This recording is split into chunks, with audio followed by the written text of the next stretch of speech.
There's no doubt that Motorhead are legendary, with their influence felt across a broad spectrum of pop culture.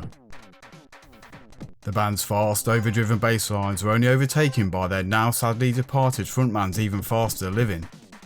Like being kicked out of Hawkwind for getting busted with the wrong drugs, or getting lip service from an enthusiastic female fan on stage. But does one of Lemmy's first ventures into video games get the endorphins going? Or does it blow? Like a female groupie? Riding into town for a gig, the band and backline crew are kidnapped by a local guerrilla army of unknown quantity. Fortunately, for our bearded warrior, he was taking a piss or puking in a back alley when his musical brothers were taken hostage. Armed with his fists, his axe, and years of combat training gathered from playing dive bars, Lemmy sets out to recover his crew. The manual is written with a clear sense of hijinks in mind, but it's also loose enough to allow the game a lot of artistic license to pummel citizens in various environments. Brawling our way into the first level, our caricatured death machine is reflected by the rest of the motley crew. From Japanese karaoke singers to slack-jawed scrapyard inbreds, there's a fair amount of variety. Visiting the Wild West will have you working over a Dolly Parton lookalike, and a strange Michael Jackson / Robert Smith hybrid lurks in the cemetery area. You even get to go toe to toe with Zebedee from the Magic Roundabout. Each level features 3 or 4 different enemy types, with a sub-boss or stronger enemy being introduced into the latter stages. The vibrant colours and cartoonish style works hand in hand with the tongue-in-cheek humour, as the characters voice their pain via speech bubbles. On the flip side, animations are relatively well done, but it's unfortunate that enemies are just reskins, with attack frames and styles remaining virtually identical. Lemmy Specials are a mixed bag, although it's great that what you can summon when your gauge is at max depends on the stage. For example, raising Godzilla in Karaoke Town or the devil himself in the cemetery area looks spectacular, but their effect on enemies and the screen is muted and anticlimactic. Environments are diverse, although a little generic, as you lay the beat down across various locales.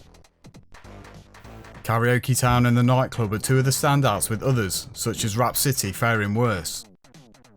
Bins, telephone boxes and the such like are littered around but aren't destructible, making the levels feel a little vapid. The scrolling is stable for the most part, with only the odd stutter, which is strange considering the play area is confined until all enemies are defeated.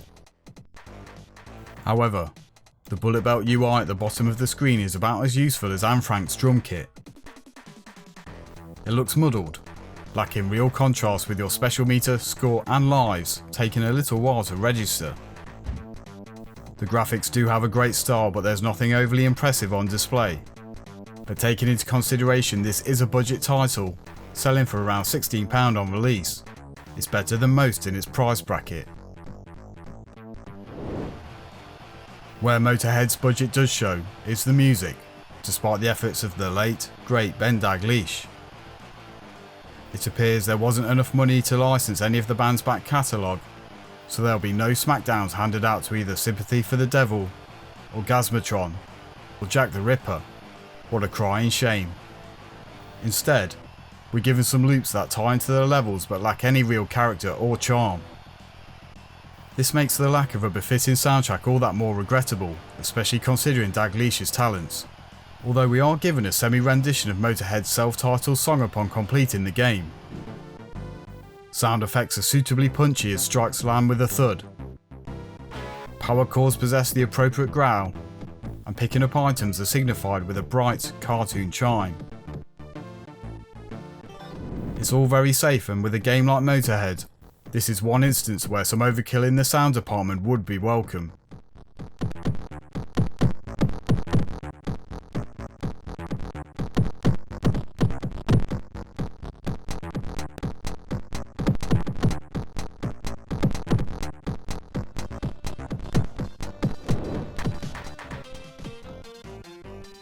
The traditional beat-em-up structure is very much intact, with Motorhead following the clear the screen, move on, rinse and repeat blueprint. It'd be a little unfair to expect anything different as long as the combat is solid, and for the most part, it is, with a couple of swings and misses along the way. Holding the fire button and pushing towards an opponent will unleash a standard 3-hit combo. It feels weighty enough, but there are some collision detection issues. Double tapping forward on the joystick will instigate a running headbutt, although landing one of these is easier said than done, and you'll often use this as an avoidance manoeuvre more than anything else. Defeating enemies will often result in them dropping items such as points, a Motorhead buckle that contributes to your special meter, and either a can of Coke, jar of cockles, or a bottle of JD. Drinking the fizzy stuff will give you some energy back, but eating the cockles or downing the JD will result in a ferocious belch that will melt or incinerate enemies. This adds a little variance to the standard combat, and you'll soon find yourself saving those for the trickier enemies. Your special meter can be used in a variety of ways. Holding fire and pressing backwards will see Lemmy strum out a power chord at the lowest level, but there are 3 tiers of special above this. The first brings on a female groupie to distract foes. The second sees the Motorhead symbol whirl around the environment, damaging enemies, while the third is the most powerful, raising hell as previously mentioned. These little gimmicks hoist up the simple combat mechanics somewhat, but the basic and repetitive enemy attack patterns make having a bit of a bust up a chore at times. There are some short platform sections, and the tiers in the environments offer no tactical advantage, other than that the enemies can't follow you. At the end of each level, you will rescue one of your bandmates and hop onto a hog for a small driving section where you can pick up items. Again, like the specials, these change based on the stage, such as trundling along on a tractor, or my personal favourite, Kanada's bike from Akira. Another bonus section will appear shortly after this and offers up some light amusement as you smash up hotel rooms, grab a groupie, or drink as much beer as possible in a tapas style sequence. These are totally superficial, but don't overstay their welcome, much like the game itself. Motorhead scored some above average reviews back in the day, with its charm making up for its lack of originality and extremely linear level design. It didn't receive much of a push by Virgin or magazines, and unlike the band, it faded quietly into the background.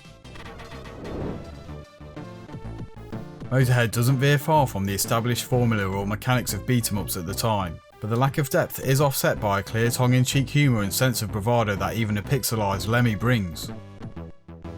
With a little more polish or increased production budget, Kaitsu could have been looking at a cult classic. While it's no Hellraiser, it's hard not to find Motorhead endearing, warts and all.